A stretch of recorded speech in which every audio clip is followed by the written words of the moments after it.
We arrive at the great number 5s, the Loosehead Lock, in the Player Power Ranking series. This is my mission to chart the rise and the fall of the greatest players on Earth, position by position, top 10 fashion. I do it periodically. And yes, the lock position is one of those ones in rugby where it's not... I mean, I'm using the phrases tight head and loose head lock. Those aren't real positions, but you have to differentiate between the two locks somehow. And the tight head lock is more of your enforcer, someone who goes around setting the physical tone for a team. And this guy is often your line-out captain, slightly more athletic, more likely to pop up in the wide channels, might give one or two more offloads. And there are some absolutely wildly talented players in this list. There's some really, really good players that can't even make it into this top 10. I would love to know what you think. Let me know in the chat down below. Give the video a thumbs up, hit subscribe. Hope you're enjoying the Player Power Ranking series. All of the videos so far are in the feed, and there'll be more coming as we build up to those November international test matches where, you know, the order of these top 10s will be challenged. I'll have to redo it again following that, I'm sure, in the December, January months, no doubt. But here we go. This is what the top 10 in this position looked like last time, and you can see right away there's going to be some changes because Maro Itoje operates more as a tight headlock for England recently, certainly since the injury to George Martin. So he's shifted back over. Same for Pedro Rubiolo for Argentina. And there is some movement in this list besides. At number 10, back in the list. He was in the list a long time ago, but he's back. Luc de Jager. 4 appearances in the Rugby Championship. Now, I do base this on recent form, which is why Luc de Jager is back in the top 10. But I also factor in a player's whole body of work. Because I don't just want a list that changes all the time. So historic form and recent form, a little bit of opinion going on there as well. And it was noticeable. Franco Mostert drops out because he did not start a game for the Boks in the second row. He started one match in the Rugby Championship, and that was in the number 7 jersey when Pieter-Steph du Toit was out injured. So Luc de Jager is back in. He seems to have leapfrogged Mostert. He's back in the top 10, and if he plays lots of rugby, he could be moving back up this chart. An absolutely brilliant player. His hands are so good. He's quite often the point man in that little forward pod and the ball out the back to the fly half. He's so good at that. At number 9, dropping a spot, Scott Cummings. He went on the Lions tour, but missed the Six Nations, missed a lot of rugby in 2025, which is why I was delighted that he did actually go on the British and Irish Lions tour, because seriously talented guy, 28 years of age, so coming into his prime in this position, you'd feel, and a massively important player for Scotland in the years ahead. One of their talisman. James Ryan also dropping a couple of spots. Another player who went on the British and Irish Lions tour, but unlike Scott Cummings, James Ryan has some test caps to his name. He played in the 2nd and 3rd test for the Lions. He made 3 starts in the Six Nations, 2 appearances from the bench. With Joe McCarthy out for the November test series, James Ryan's role is going to be a big one for Ireland. And he, ironically, he's on the list of loose headlocks. He's going to be playing probably more as a tight headlock. Just going to show the point that this is a fluid list. These two locks, and players can hop from list to list depending on how they're used in international rugby. There is no doubt about the role that is fulfilled, though, by the guy who's at number 7 and into the list, Nick Frost, who is absolutely your archetypal loose headlock, your number 5, typically. Around World Rugby, a line-out captain, and he absolutely ruined the line-outs of many of the oppositions he faced. That game in Ellis Park, where Australia got a famous win at the home of the world champions, a big part of that was the fact that Nick Frost completely took away South Africa's line-out platform. He's a menace in the line-out. He's a rangy runner in open field. He started all but one game in the Rugby Championship. He's played 14 tests in the last year for Australia. And at 26, this is a guy that's going to be a linchpin for them looking ahead to a home Rugby World Cup. Staying at number 6, Tupu Vaa'i. One of those players, and this is one of the features of this list as well, and it speaks to the athleticism of a lot of guys in the second row. They're not just big lumbering oafs anymore. These are proper athletes because they can operate in the back row, and there's quite a lot of players that do exactly that job. I mentioned Franco Mostert. He plays flanker, but there were a bunch of others as well. Tupu Vaa'i played 7 tests for the All Blacks in the number 5 jersey, 4 appearances for the ABs in the number 6 jersey, just demonstrating that he's just on this list, but maybe in the future he'll be moved into the blindside flanker list, which comes next. Whatever jersey he's wearing, And in the best possible way, Tupu Vai is a shithouse.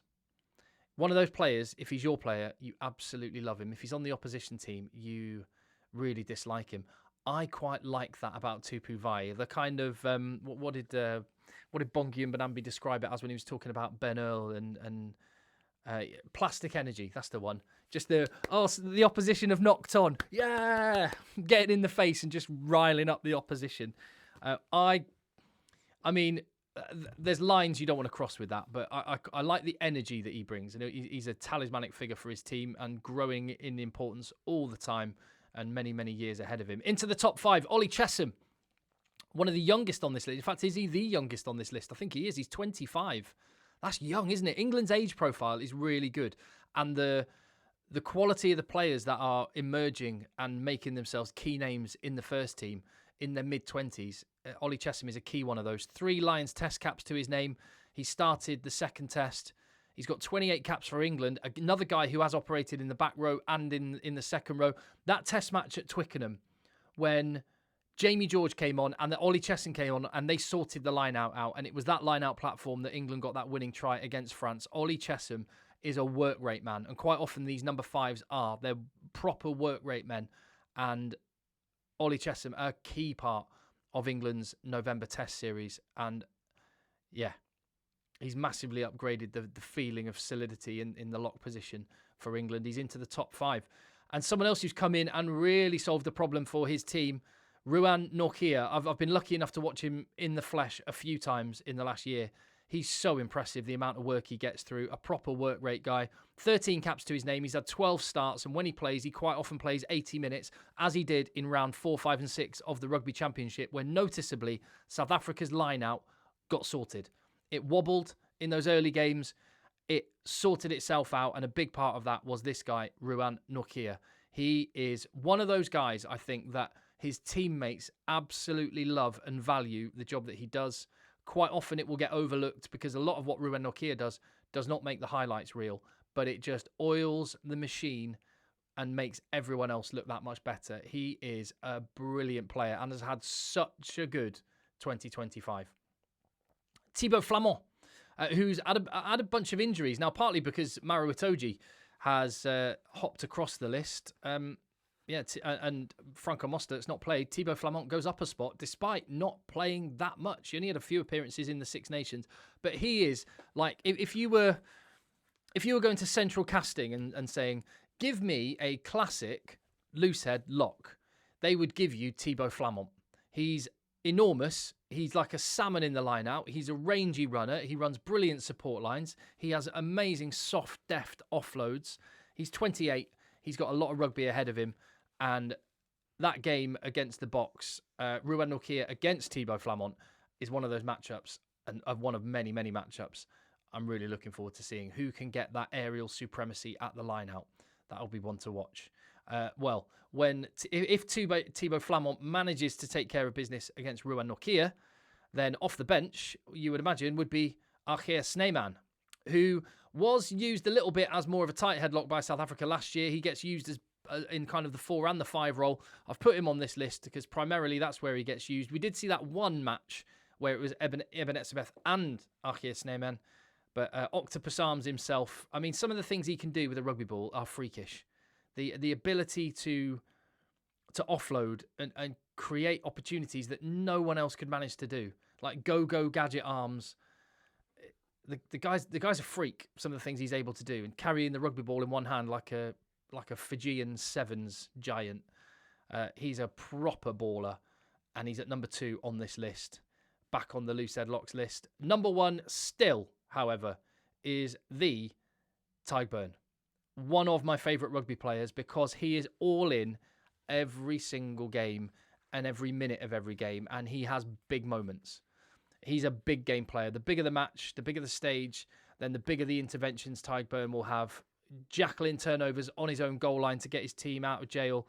Line-out steals when it really, really matters. He started all 3 games for the Lions in the number 6 and the number 5 jersey. Again, another player. We've got Tadhg Beirne. Thibaut Flamand plays in the back row. Ruan Norkia plays in the back row. Ollie Chesham. 4 out of the top 5 players regularly play in the back row. either for club or country. In fact, 5 out of the top 6, because Tupu Vai is there as well. So it's a noticeable theme going on in this particular position. Tyburn, I would imagine, particularly with Joe McCarthy out, will be in the number 5 jersey for Ireland. And he played all but 9 minutes of the Six Nations. He played 30 games in the season, quite often all 80 minutes of those games. He's got a massive game this weekend, Munster against Leinster. That's going to be huge. But then the November Test Series, those giant games against South Africa in Dublin, against New Zealand in Chicago. This is a key man for Ireland, a key man in world rugby, and a wonderful rugby player who deserves to be at the top of the list. So there is no space for Federico Ruzza for Italy, who's a really good player but drops out. There is no place for Jeremy Williams, who had a really good year for Australia. For Franco Mostert, I mean, you could have had 4 South Africans on that list, but Mostert just misses out. They'll have to make do with just the 3. And then Adam Beard as well, who hasn't really played since the November Test Series last year. He's playing really well for Montpellier, and if Adam Beard gets back in a Welsh jersey and playing, I've got no doubt he will be on this list. He's definitely worthy of a mention, as are others, but for now, I will leave it there. That is your Loosehead Lock. Not really a thing, but I'm making it a thing because I've got to split the locks up somehow. Let me know what you think. Give the video a thumbs up, hit subscribe, and Blindside Flanker is coming next.